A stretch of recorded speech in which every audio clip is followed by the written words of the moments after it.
اعوذ باللہ من الشیطان الرجیم بسم اللہ الرحمن الرحیم الحمد للہ رب العالمین والصلاة والسلام علی اشرف الانبیاء والمرسلین اللہم لا سهل الا ما جعلته سهلا وانت تجعل الحزن اذا شئت سهلا یا مقلب القلوب صرف قلوبنا علی طاعتک۔ اللہ پاک کی حمد و ثنا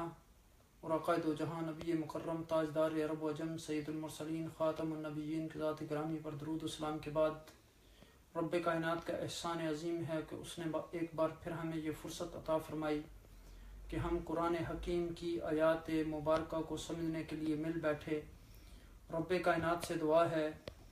کہ وہ ہمیں ان آیات مبارکہ کو صحیح طریقے سے سمجھنے، ان پر عمل کرنے اور ان کا پیغام دوسرے لوگوں تک پہنچانے کا ذریعہ بنائے۔ حقیقت یہ ہے کہ اللہ کے رسول صلی اللہ علیہ وسلم نے فرمایا کہ جو لوگ کسی بھی ایسی مجلس میں بیٹھتے ہیں جہاں صرف اللہ کا ذکر کرنے کے لیے وہ بیٹھتے ہیں، اللہ کی خاطر جمع ہوتے ہیں، تو فرشتے ان کو ڈانپ لیتے ہیں، ان پر سکینت نازل ہوتی ہے اور رب کائنات اپنے ملأ اعلیٰ میں فرشتوں کے سامنے ان کا تذکرہ کرتے ہیں۔ تو یہ ایک بہت ہی بڑی نعمت ہے جو اللہ سبحانہ وتعالی کی عنایت اور توفیق کے بغیر ممکن نہیں ہے کہ ہم چند لمحے اس کی کلام کو سمجھنے کے لیے مل بیٹھیں۔ اللہ سبحانہ وتعالیٰ سے دعا ہے کہ وہ ہمیں صحیح طریقے سے اس قرآن حکیم کو پڑھنے، سمجھنے، اس پر عمل کرنے اور اس کا پیغام دوسرے لوگوں تک پہنچانے کا ذریعہ بنائے۔ گزشتہ درس کی مجلس میں ہم نے جن آیات طیبات پر گفتگو کی تھی وہ قصاص کے بارے میں تھی کہ اگر ایک آدمی بغیر کسی ریزن کے کسی کو قتل کر دیتا ہے، قتل عمد، تو اس کی سزا کیا ہے۔ تو اس میں ہم نے بیان کیا تھا کہ اس میں ایک تو قصاص ہے اور پھر معافی ہے، اور پھر معافی کی دو صورتیں ہیں، ایک تو اللہ کے لیے کسی کو معاف کر دینا اور ایک دیت لے کر۔ تو اللہ سبحانہ وتعالیٰ نے وہاں فرمایا کہ وَلَكُمْ فِي الْقِصَاصِ حَيَاتٌ يَا أُولِي الْأَلْبَابِ، عقل مندوں قصاص میں تمہارے لیے زندگی ہے تاکہ تم بچو۔ تو آج کی آیت کریمہ جس پر ہم جہاں اب سے اپنی گفتگو کا آغاز کریں گے وہ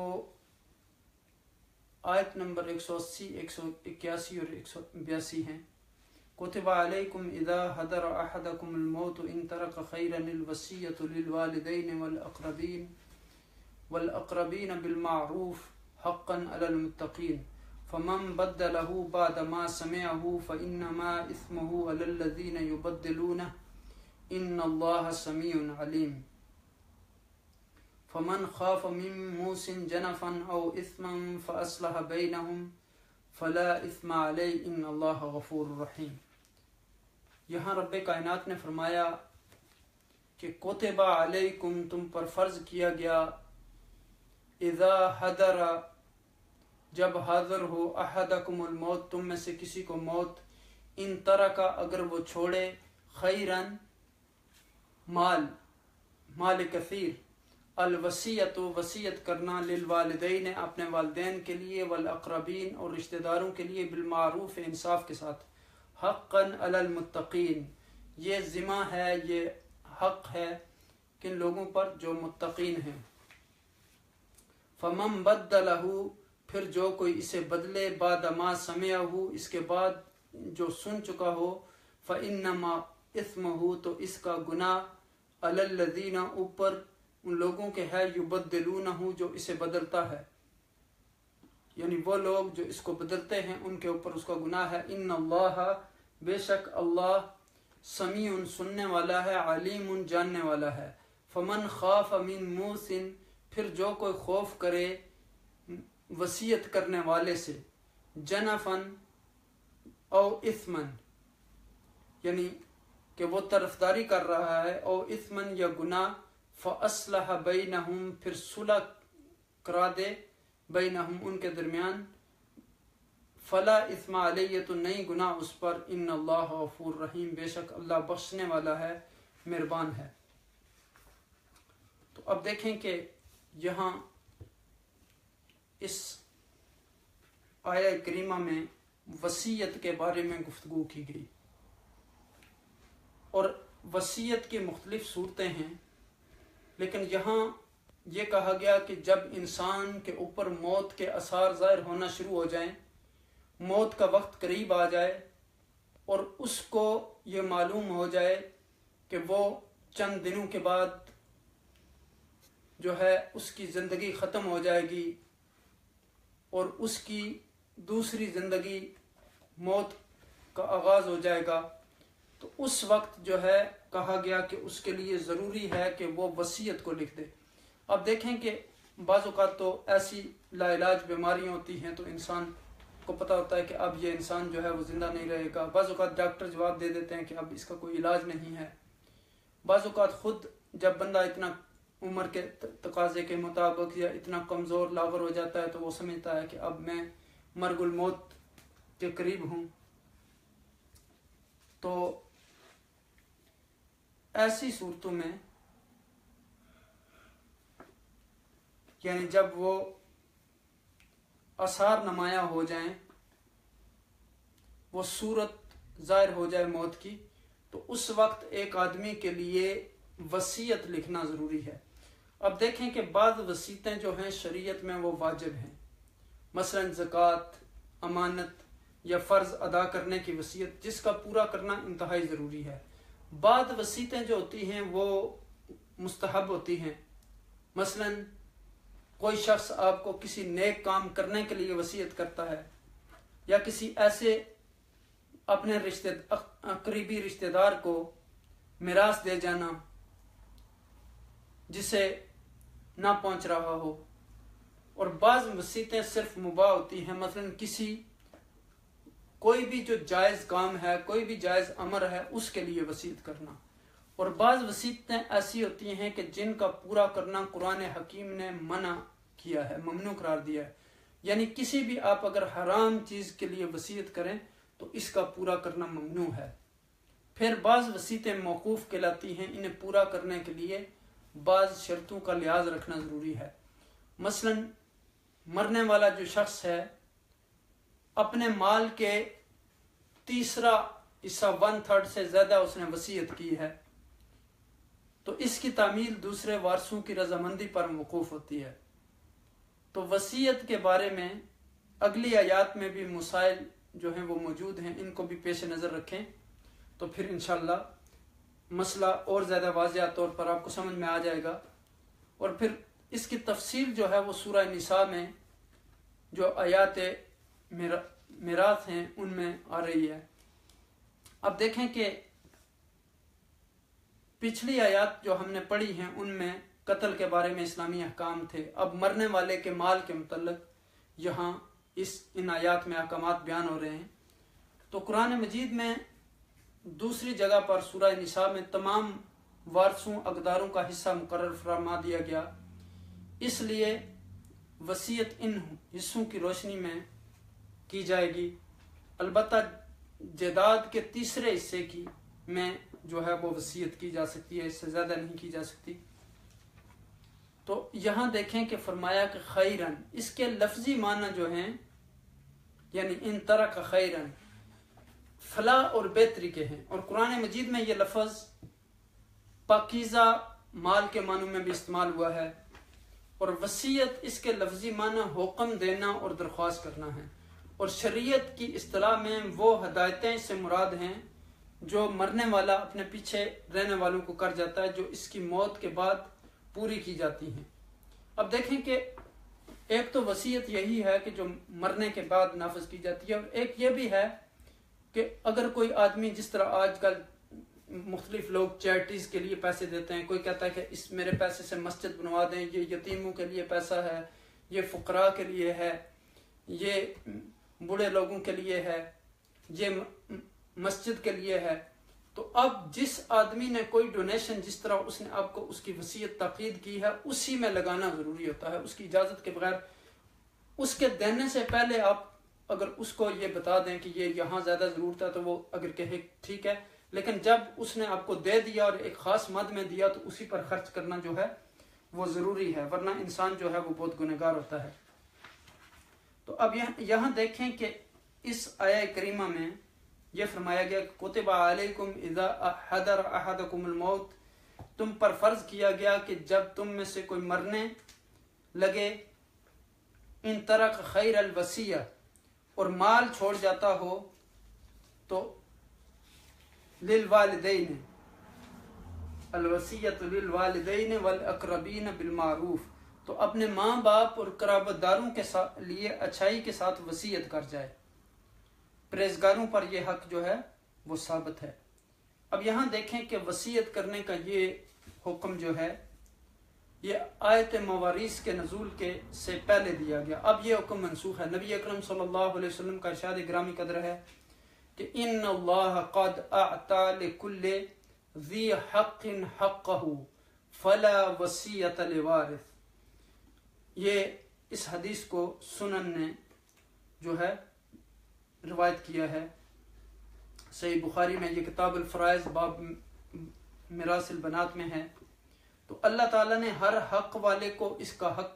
دے دیا، یعنی ورثاء کے حصے شریعت میں مقرر کر دیے۔ بس اب کسی وارث کے لیے وصیت کرنا جائز نہیں، البتہ اب ایسے رشتہ داروں کے لیے وصیت کی جا سکتی ہے جو وارث نہ ہوں، یا رائے خیر میں خرچ کرنے کے لیے کی جا سکتی ہے، اور رائے خیر میں خرچ کرنے کے لیے کی جانے والی وصیت کی زیادہ سے زیادہ حد جو ہے وہ ثلث ہے، 1/3 مال ہے، اس سے زیادہ کی وصیت نہیں کی جا سکتی۔ تو پھر یہاں آپ دیکھیں کہ یعنی اگر وصیت لکھنے کے بعد، سننے کے بعد، علم ہو جانے کے بعد کوئی اس کو تبدیل کرتا ہے تو وہ گنہگار ہوتا ہے، چونکہ اللہ یہ بھی جانتے ہیں کہ وصیت کرنے والا کیا وصیت کر رہا ہے اور لکھنے والا کیا لکھ رہا ہے، یہ بھی جانتے ہیں۔ تو جو شخص وصیت کرنے والے کی جانبداری یا گناہ کی وصیت کر دینے سے ڈرے تو پھر وہ آپس میں ان میں صلح کرا دے۔ تو صلح کرانے سے مراد، اصلاح سے مراد یہ نہیں ہے کہ کوئی جھگڑا، یا وہ صلح سے مراد یہ ہے کہ ان کی جو وصیت ہے وہ درست کر دے۔ تو یہاں آپ دیکھیں کہ جنفن کا معنی جو ہے وہ مائل ہونا ہے، غلطی یا بھول سے کسی ایک یعنی رشتہ دار کی طرف مائل ہو کر دوسروں کی حالت یعنی تلفی کر رہا ہو، اور اثمن سے مراد جان بوجھ کر یعنی ایسا کرے۔ تو گناہ کی وصیت ہے جس کا بدلنا اور اس پر عمل نہ کرنا ضروری ہے۔ اس سے معلوم ہوا کہ وصیت میں بھی عدل و انصاف کا اہتمام ضروری ہے، ورنہ انسان اگر ساری زندگی، آقا عالم صلی اللہ علیہ وسلم نے فرمایا کہ نیک اعمال کرتا رہے اور جاتے جاتے اگر وہ غلط وصیت کر دے تو وہ جنت میں نہیں جائے گا۔ تو اس سے تصور کر لیں کہ کتنی سخت وعید ہے اس کے بارے میں۔ تو اسی طرح یعنی بہت ضروری ہے انسان کے لیے کہ وہ اگر اس کے پاس مال کثیر ہے، اب دیکھیں کہ بعض اوقات آپ اپنے بچوں کے لیے بہت سارا مال و دولت چھوڑ کے جاتے ہیں، لیکن آپ کے کا بھائی ہے مثلا، آپ کے عزیز و اقارب ہیں، تو ان کے بچے بہت غریب ہیں، وہ اب ان کو ایجوکیشن نہیں دلوا سکتے، وہ ان کو اور کپڑے خرید کے نہیں دے سکتے، تو آپ اگر ان کے لیے کوئی وصیت کر جائیں تو اچھی بات ہے، چونکہ آپ کے پاس اتنا مال کثیر ہے، تاکہ اس کے بہت سارے فوائد ہوتے ہیں۔ ایک تو یعنی محبت قائم رہتی ہے، یعنی کزنز کے درمیان، یعنی آپ کے اولاد اور آپ کے بھائی کے اولاد کے درمیان آپ کے جانے کے بعد، اور دوسری یہ ہے کہ ان کو بھی یہ فائدہ ہوتا ہے، اور یعنی چونکہ ان کے پاس مال نہیں ہے تو اس مال سے وہ جو ہے وہ استفادہ کر سکتے ہیں۔ اب دیکھیں کہ یہاں اس آیہ کریمہ کے بارے میں جو یعنی فرمایا گیا کہ ماں باپ اور قرابت داروں کے لیے وصیت کرنے کا حکم ہوا، تو یہ میراث کے حکم سے پہلے یہ واجب تھا، یعنی ٹھیک قول یہی ہے۔ میراث کے احکام نے اس وصیت کے حکم کو منسوخ کر دیا۔ اب بعض لوگوں نے کہا کہ یہ منسوخ ہے، بعض لوگوں کی رائے یہ ہے کہ یہ مخصوص ہے، یعنی مخصوص لوگوں کے لیے تو اب بھی وصیت کی جا سکتی ہے، لیکن جو وارث ہیں ان کے لیے نہیں کی جا سکتی، چونکہ ان کے حصے بیان کر دیے گئے۔ تو اب دیکھیں کہ یہاں ابن عباس رضی اللہ تعالیٰ عنہ سورہ بقرہ کی تلاوت کرتے ہیں، جب اس آیت پر پہنچتے ہیں تو فرماتے ہیں یہ آیت منسوخ ہے۔ تو آپ سے بھی یہ بھی مروی ہے کہ پہلے ماں باپ کے ساتھ اور کوئی رشتہ دار وارث نہ تھا، اوروں کے لیے صرف وصیت ہوتی تھی، پھر میراث کی آیتیں نازل ہوئیں اور 1/3 مال میں وصیت کا اختیار جو ہے وہ باقی رہا۔ تو آپ اس سے دیکھ سکتے ہیں کہ یعنی دو رائے ہیں اس میں فقہا کی، بعض کہتے ہیں کہ مخصوص ہے، بعض کہتے ہیں کہ منسوخ ہے۔ تو اب دیکھیں کہ حدیث میں بھی آ چکا کہ اللہ تعالیٰ نے ہر اقدار کو، جو حدیث ابھی میں نے آپ کے سامنے بیان کی کہ اس کا حق دے دیا، تو اس کے بعد آپ یعنی اب دیکھیں کہ حضرت عمر رضی اللہ تعالیٰ فرماتے ہیں کہ اس فرمان کے سننے کے بعد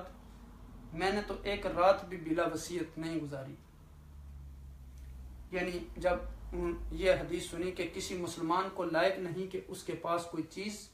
ہو اور وہ وصیت کرنا چاہتا ہو اور وہ 2 راتیں بے وصیت لکھے گزار دے، تو یہ ضروری ہے کہ آپ وصیت لکھ دیں۔ اور پھر اگر بالفرض آپ کے پاس مال و دولت نہیں تو اور بھی بہت ساری چیزوں میں وصیت لکھی جا سکتی ہے، جس طرح آپ دیکھیں کہ آپ یعنی ہمارے یہاں بہت سارے لوگوں کا رواج ہے کہ ان ملکوں میں جو یعنی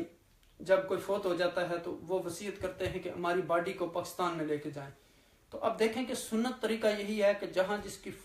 یعنی وصال ہو جاتا ہے، موت آ جاتی ہے، تو اسی جگہ پہ فوراً اس کو دفن کر دیا جائے۔ تو یہ وصیت جو ہے، اب بعض لوگ اس کو بہت ضروری سمجھتے ہیں، بعض بیچارے لوگ قرضے لے کے اس کو وصیت کو پورا کرتے ہیں، اس میں یعنی فیملیاں جاتی ہیں اور اس پہ بڑا فخر کے ساتھ بتایا جاتا ہے کہ ہم ڈیڈ باڈی کے ساتھ اتنے بندے گئے تھے، 100 بندہ گیا تھا، 200۔ تو اب دیکھیں کہ یہ وہی اگر اس میت کے لیے کوئی اچھا صدقہ خیری جاریہ کا کام کر دیا جائے، کوئی مسجد بنا دی جائے، کوئی مدرسہ بنا دیا جائے، لوگوں کے لیے پانی پینے کا انتظام کر دیا جائے، بچوں کے لیے کوئی یعنی پڑھنے کا انتظام کر دیا جائے، تو وہ ہمیشہ اس کے لیے صدقہ جاریہ رہے گا۔ اس صورت میں تو ایک تو آپ سنت نبی صلی اللہ علیہ وسلم اور اللہ کے حکم کی جو ہے وہ بھی مخالفت کر رہے ہیں، اور دوسرا ان چیزوں میں یعنی تو آپ یہ بھی وصیت کر سکتے ہیں کہ میرے مرنے کے بعد میں جہاں بھی مروں اسی ملک میں میری جو ہے میت کو دفن کیا جائے۔ اور پھر یہ بھی ہے کہ اگر آپ کو یہ معلوم ہو کہ میرا جو خاندان ہے وہ دیندار لوگ نہیں ہیں، تو آپ یہ بھی وصیت کر سکتے ہیں کہ میرے یعنی وفات کے بعد وویلا کرنا، بین کرنا، پیٹنا، کپڑے پھاڑنا، اس طرح کی کوئی چیز نہیں کرنی۔ تو اس طرح کی وصیت بھی آپ کر سکتے ہیں۔ پھر آپ یعنی یہ بھی کر سکتے ہیں کہ میری جو اگر عورت ہے بالفرض تو وہ یہ بھی وصیت کر سکتی ہے کہ میری جو مرنے کے بعد نامحرم لوگ جو ہے وہ میری میت کو نہ دیکھیں۔ تو اس طرح بہت ساری چیزیں جو شرعی ہیں وہ بہت ضروری ہیں ہمارے لیے۔ پھر یہ ہے کہ اپنی اولاد کو یعنی علم دین سیکھنے کے لیے وصیت کرنا،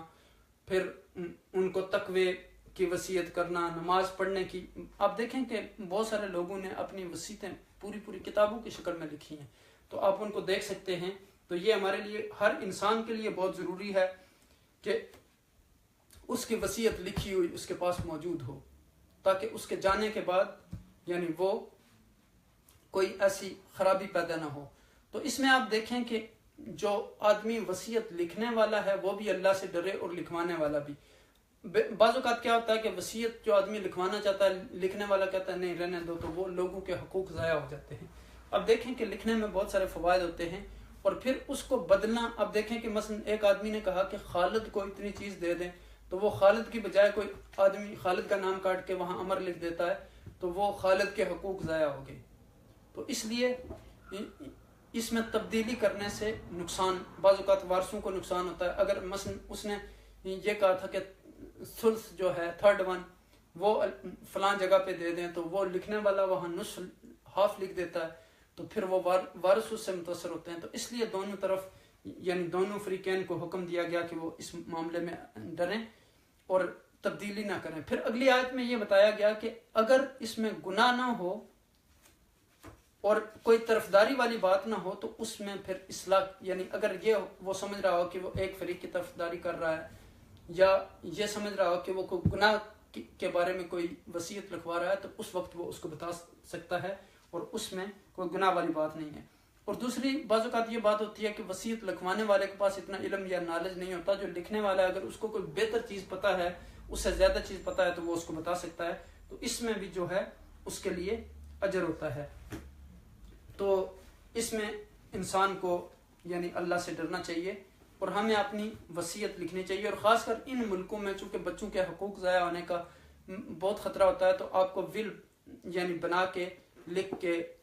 یعنی جو بھی یہاں کا قانون ہے اس کے مطابق آپ کو کر لینا چاہیے، تاکہ آپ کے یعنی بچوں کے، آپ کے یعنی فیملی کے حقوق جو ہے وہ محفوظ ہو جائیں۔ تو دوسرا یہ ہے کہ اپنے بارے میں اگر آپ کے پاس مال ہے تو اس مال کے بارے میں آپ واضح طور پر بتا دیں،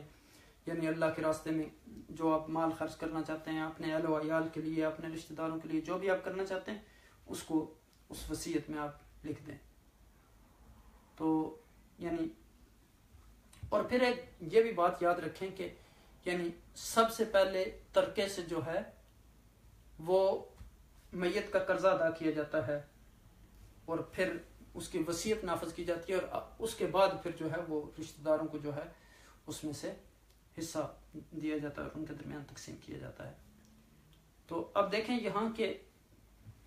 یعنی وصیت کی ان آیات کے بعد میراث کی آیات نازل ہوئیں جن میں ورثاء کے لیے حصص جو ہے وہ متعین کیے گئے۔ تو یہ چونکہ اس وقت یہ آیت نازل جو سورہ نساء کی آیات نازل نہیں ہوئی تھیں وہ بعد میں نازل ہوئی، تو اس وقت تو یہ واجب تھا، لیکن اس کے بعد جو ہے وہ منسوخ ہو گیا۔ اب مخصوص لوگوں کو جو ہے وہ آپ ان کے لیے وصیت لکھ سکتے ہیں۔ تو دوسرا یہ ہے کہ جنہوں نے وصیت سنی اور بعد میں اسے بدلا تو اس کا گناہ ان بدلنے والوں پر ہوگا، چونکہ اللہ سب کچھ سنتا بھی ہے اور جانتا بھی ہے۔ تو اس شخص نے جو بھی سنا اس کا علم ہے، اس پر خود اللہ گواہ ہے، تو وصیت کنندہ کے لیے بھی اللہ سبحانہ تعالیٰ گواہ ہے، لہذا میت پر کوئی مواخذہ نہ ہوگا، اور چونکہ تبدیل کنندہ کے خلاف بھی اللہ گواہ ہے، لہذا ان ناجائز تغیر و تبدل پر اس سے مواخذہ ہوگا جو بھی وہ تبدیلی اس میں کرے گا۔ تو اس لیے اس معاملے میں اللہ سے ڈرنا چاہیے، اور دو چیزوں کا دھیان رہنا چاہیے کہ اگر اس میں گناہ نہ ہو اور اس میں یعنی اصلاح کرنا مقصود ہو تو اس کے لیے پھر وہ جو ہے دونوں کے فریقین کے درمیان وہ اصلاح کروا سکتا ہے، یعنی ان کی جو وصیت ہے اس کو درست کروا سکتا ہے۔ تو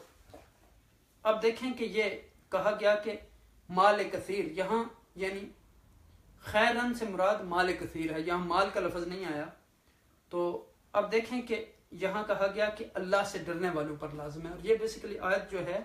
یہ مدنی آیت ہے، اور یہ آیت جو ہے سورہ نساء کی جو میراث کی آیات ہیں ان سے پہلے نازل ہوئی تھی۔ تو اس کے بعد تو ظاہر بتا دیا گیا کہ بیٹے کو کیا ملے گا، بیٹے کو کیا ملے گا، باقی سارے لوگوں کے اس سے وہاں بڑے واضح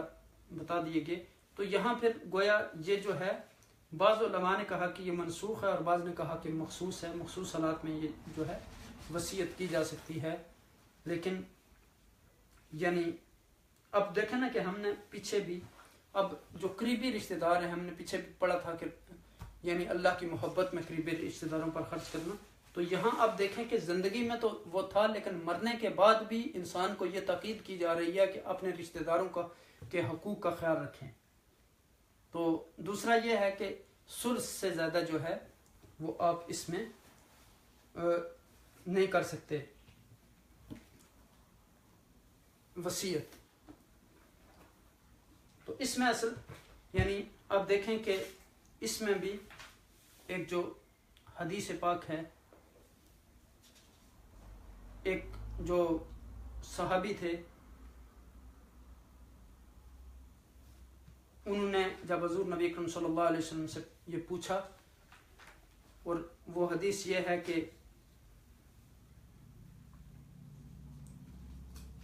حضرت سعد جو تھے انہوں نے کہا کہ قال یا رسول اللہ ان لی مالا ولا یرثنی الا ابنۃ لی، ان کی ایک ہی بیٹی تھی، تو انہوں نے کہا یا رسول اللہ صلی اللہ علیہ وسلم میرا مال جو ہے وہ اور میرا کوئی وارث نہیں ہے سوائے میری ایک بیٹی کے، تو اوسی بثلث مال ثلثی مالی، یعنی میں اس کے 2 حصے جو ہیں وہ اللہ کے راستے میں قربان کر دوں. تو پھر کہا شطر کر دوں، کہا نہیں. پھر کہا کہ ثلث، تو کہا الثلث والثلث کثیر، یعنی 3rd 1 کر سکتے ہیں. تو پھر فرمایا کہ انتظر ورثتک اغنیاء، یہ بات بہتر ہے کہ تم اپنے یعنی وارثوں کو امیر چھوڑ کے جاؤ، غنی چھوڑ کے جاؤ. خیر من ان تدعهم، بجائے اس کے کہ تم اس حالت میں نہ چھوڑو آلتن یعنی فقیر، یتکففون الناس، تو وہ لوگوں کے سامنے ہاتھ پھیلائیں یا ان سے مانگے. تو یہاں حضور نے فرمایا کہ الثلث والثلث کثیر، یعنی ثلث جو ہے یہ بھی بہت زیادہ ہے. تو آپ اس سے اندازہ لگا لیں کہ آقا عالم صلی اللہ علیہ وسلم نے یہاں ثلث سے زیادہ جو ہے وہ منع کیا